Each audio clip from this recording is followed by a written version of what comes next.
Babu Qitalul Jani. Ayhada babun fibayani kitabil jani utawi iki kibab ing dalam mertelake merangi wong kang nyatoni. Wa qitalul murtadilan merangi wong kang murtad. Oke.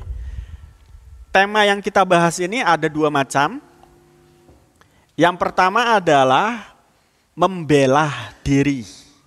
Itu qitalul jani. Qitalul jani itu ada orang mau menyerang kita, lantas kemudian kita menyerang mereka. Atau ada orang pingin membunuh orang lain atau melukai orang lain, kemudian kita menyerang mereka. Itu diatur di dalam hukum Islam. Yang kedua, membunuh orang murtad. Nah, ini nanti jangan semua dipukul rata. Orang murtad itu pasti dibunuh. Tidak. Orang murtad yang bagaimana tentunya ada kriteria.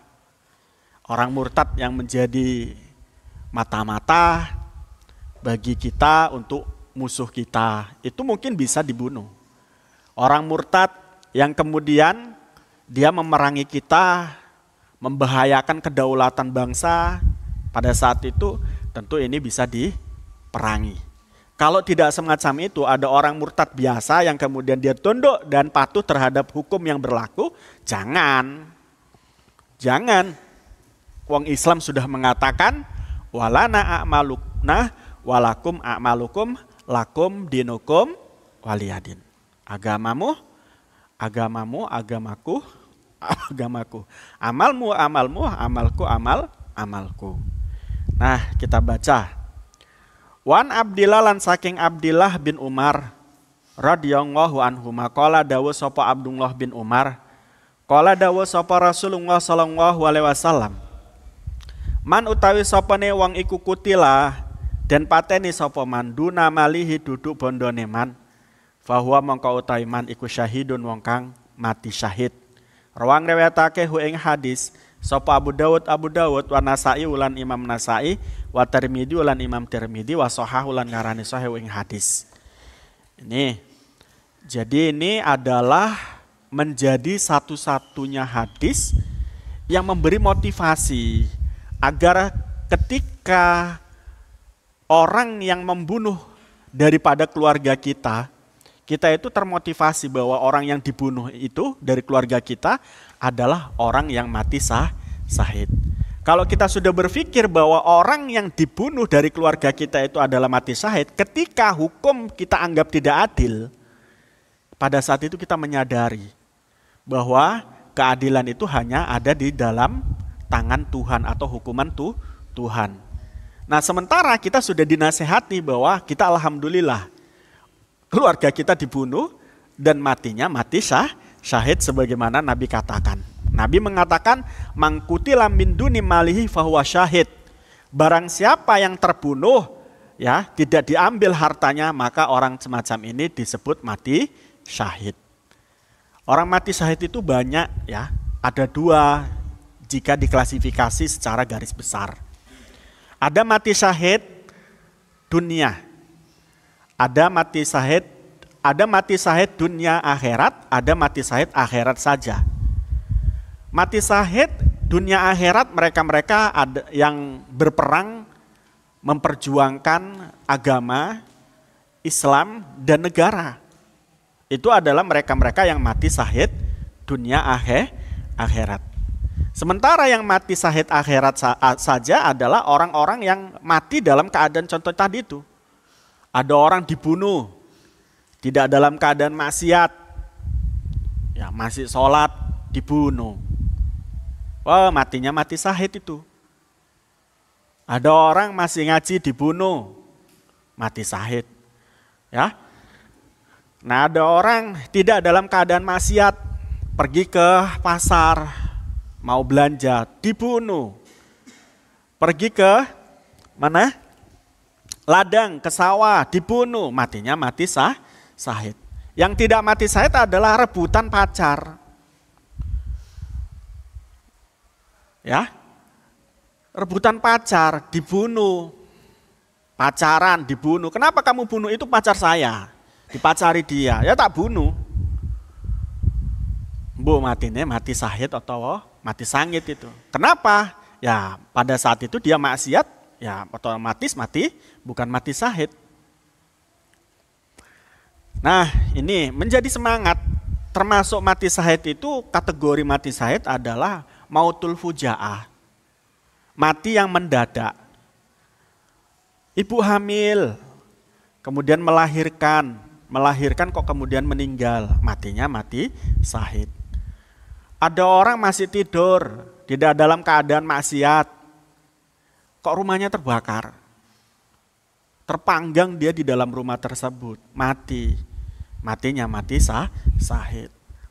Ada orang naik sepeda motor, ya, tidak dalam keadaan maksiat, tidak sedang membonceng pacarnya, tidak sedang mengirim sabu-sabu. Matinya mati apa? Mati syahid. Nah, ini yang kemudian yang disebut dengan mati syahid. Jadi jangan cari mati syahid yang lain. Ngebom gereja.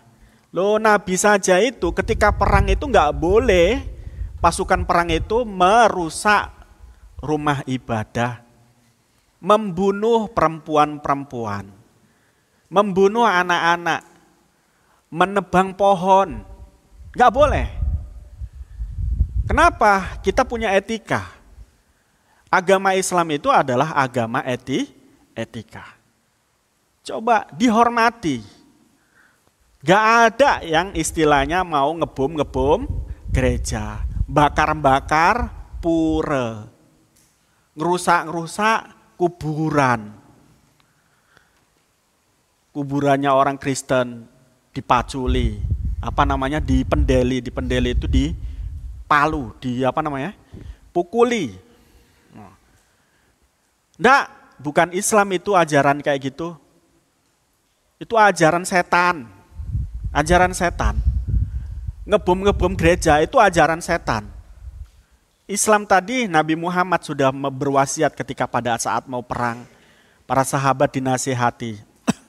Jangan pernah membakar atau merusak rumah ibadah. Loh, kok ada ajaran jadi manten.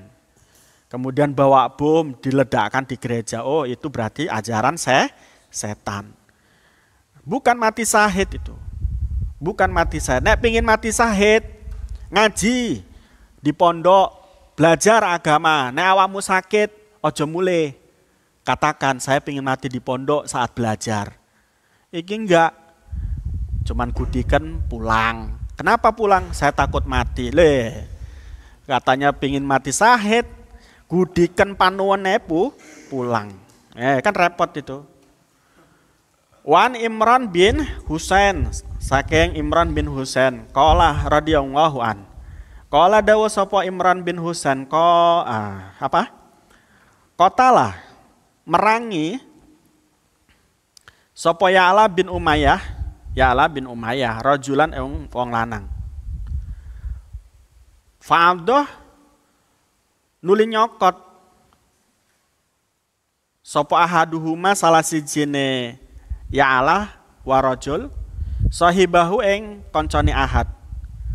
Fangtazaan nuli nyatoni atau nyopot ya. Fangtazaan nuli nyopot sapa sahib yadahu ing tangane sahib min fihi saking mulute sahib. Fanazaan nuli nyopot sapa sahib tasniyatahu ing untu ngarepe sahib.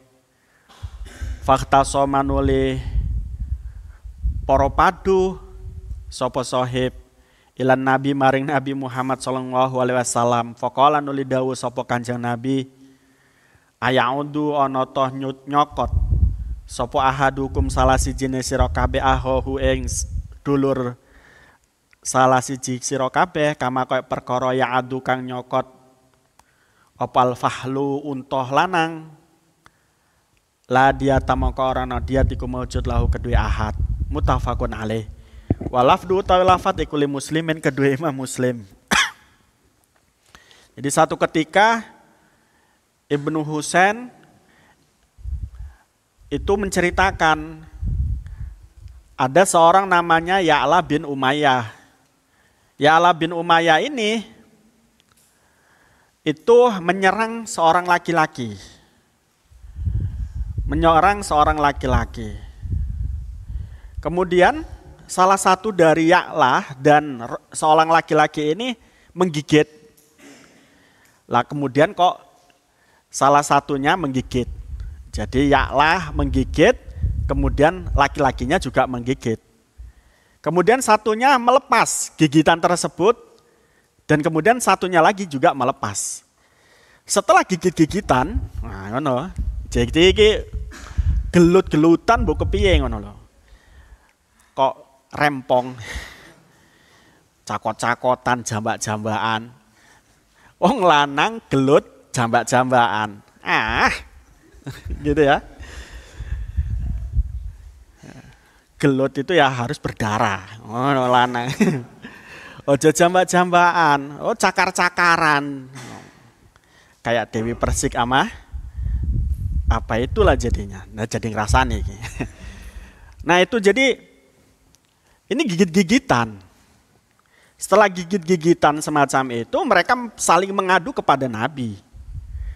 Ditanya oleh Nabi, Aya'addu ahadukum akhahu kama ya'addu al-fahl. Adakah salah satu di antara kalian itu menggigit saudaranya seperti onta laki-laki? Nah, kalau ada yang semacam itu maka tidak ada diat. Tidak ada diat. Karena apa? Saling menggigit. Kalau onta itu berkelahi, onta laki-laki berkelahi itu ya saling gigit-gigitan. Beda dengan kerbau. Kalau kerbau tanduk-tandukan, nggak mungkin gigit-gigitan. Ya enggak? Nah, jadi mereka oleh Nabi itu, mereka berdua, Ya'lah dan seorang laki-laki ini dianggap sebagai onta laki-laki. Jadi kalau ada nanti yang gelut, kemudian jambak-jambakan, cakar-cakaran, mirip onta kan gitu kan. Pakai ini dong, pakai tangan kan gitu. Nah, keluarkan ototnya sedikit. Nah, itu baru keren. Nah, setelah dikeluarkan ototnya sedikit tetap gini mukulnya. Kan sama aja.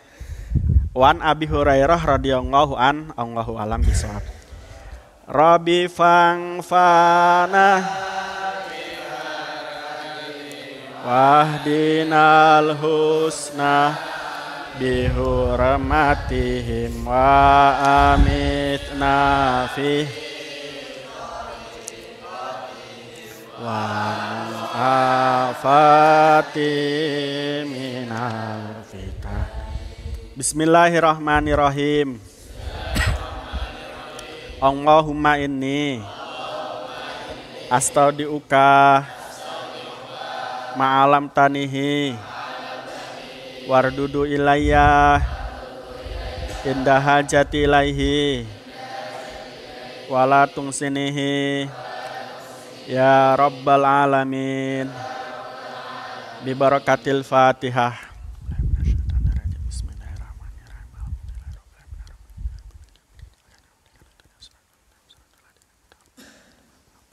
Mudah-mudahan bermanfaat. Assalamualaikum warahmatullahi wabarakatuh.